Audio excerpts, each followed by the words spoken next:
సాగునీటి అంశంపై మాజీ మంత్రి సింగిరెడ్డి నిరంజన్ రెడ్డి చేసిన వ్యాఖ్యలు రాజకీయ చర్చకు దారితీశాయి. ఎల్నినో ప్రభావం ఉంటే ఆంధ్రప్రదేశ్లో రైతులు భారీగా వరి సాగు ఎందుకు చేస్తున్నారని ఆయన ప్రశ్నించారు. తెలంగాణలో రైతులు వరి సాగుకు వెనుకాడుతుంటే ఆంధ్రప్రదేశ్ రైతులకు నీరు తప్పకుండా అందుతుందనే నమ్మకం ఉందన్నారు. తెలంగాణ కంటే ఆంధ్రప్రదేశ్ ప్రజలకి ముఖ్యమంత్రి రేవంత్ రెడ్డిపై ఎక్కువ నమ్మకం ఉందని, చివరకు కృష్ణా జలాలను దిగువ విడుదల చేస్తారనే విశ్వాసంతో అక్కడ రైతులు వరి సాగు చేపట్టారని వ్యాఖ్యానించారు. నిన్న ఈ రోజు మిషన్ భగీరథ ఇంజనీర్లతో మాట్లాడినా, సాగునీటి ఇంజనీర్లతో మాట్లాడినా, ఇరిగేషన్ అండ్ మిషన్ భగీరథ ఇద్దరు ఇంజనీర్లతో మాట్లాడినా, అన్ని స్థాయిల ఇంజనీర్లతో మాట్లాడినా, ఏఈ డిప్టీల నుంచి మొదలు పెడితే ఈఎన్సీల వరకు మాట్లాడినా సమాచారం తీసుకోవడం కోసం. మిషన్ భగీరథకు ఈ సంవత్సరం ఒక్క వాన చుక్క పడకపోయినా మన రిజర్వాయర్లలో ఉండేటువంటి నీళ్లతో, ప్రత్యేకంగా శ్రీశైలంలో ఉండేటువంటి అడుగంటిన నీళ్లైనా సరే వచ్చే సంవత్సరం జూన్ జూలై దాకా కూడా మిషన్ భగీరథకు ఎటువంటి ఇబ్బంది లేదు సార్, డోకా లేకుండా మేము సేవ్ చేసుకొని పెట్టుకున్నామని చెప్తున్నారు వాళ్ళు. మరి ఈ వానను ఎందుకు పూచిగా చూపిస్తుండ్రు మంచినీళ్లకు? ఇప్పుడు పడని వానను మంచినీళ్లకు పూచిగా ఎందుకు చూపిస్తాడు ముఖ్యమంత్రి? నీళ్ల మంత్రి ఎందుకు మాట్లాడతాడు? వ్యవసాయ మంత్రి తుమ్మలు కూడా అదే మాట్లాడతాడు. అవగాహన ఉండి మాట్లాడతారా, వీళ్ళు లేక మాట్లాడతారా అర్థం కాదు. అంటే మీ చాతగానితనాన్ని కప్పిపుచ్చుకోవడం కోసం, మీకు అవగాహన లేక పైనుంచి ఎన్ని నీళ్లు వస్తున్నాయో, ఎన్ని వాడుకోవాలనో, ఏ పద్ధతిలో వాడుకోవాలనో ఈ తెలివి చూపించేటువంటిది ఆ శ్రద్ధ లేక మీరు ప్రజల్ని గందరగోళపరుస్తున్నారు. ఇది యథార్థం. మరి మనతో నీళ్లు వాన పడలే, ఓ మోస్తారు పదును వానలే అతి కష్టంగా పడ్డాయి, ఒకటి రెండు పునాసలకే ఇబ్బంది అనుకున్న పరిస్థితి ఉంది. కానీ మరి అలా అలమట్టికెళ్ళి 50,000 క్యూసెక్లు ఎట్లా వస్తున్నాయి? వెస్టర్న్ ఘాట్స్ లో వర్షం పడ్డందుకే కదా. నారాయణపూర్ ఎట్లా నిండింది?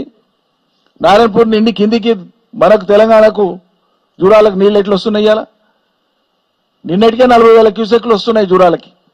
ఇప్పుడు అలమట్టి నీళ్లు చేరుకునే వరకు దగ్గర 1,00,000 పోతుంది. అది మీరేం ఆంధ్ర మీద ప్రత్యేకంగా మీరు ప్రేమ చూపించినా మాకేం కోపం లేదు. ఆంధ్ర ప్రాంత రైతులు కూడా వాళ్ళకి తెలియదా ఎల్లినో ఉందని?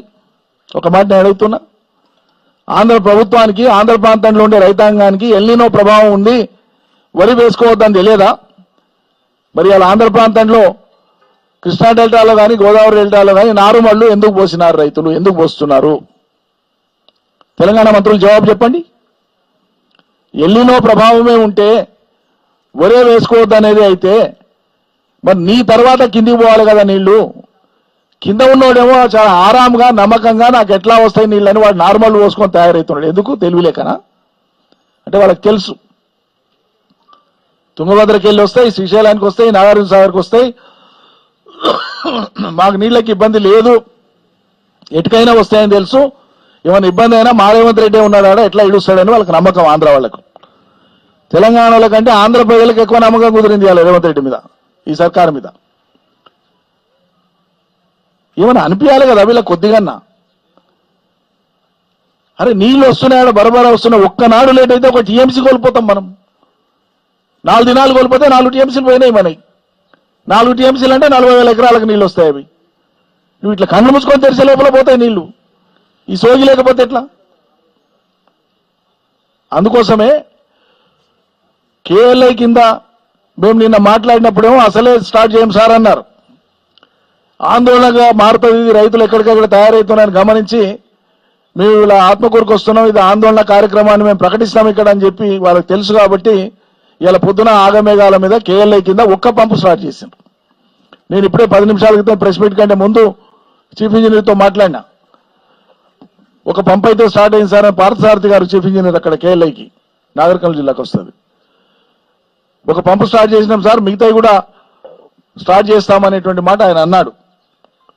ఈ ఇంజనీర్లకు ఉండేటువంటి ఆ ప్రేమ, ఇంజనీర్లకు ఉండేటువంటి ఆ దయా రైతాంగం మీద మీకు మంత్రులకు, ఎమ్మెల్యేలకు లేకపోతే ఎట్లా నాకు అర్థం కాదు.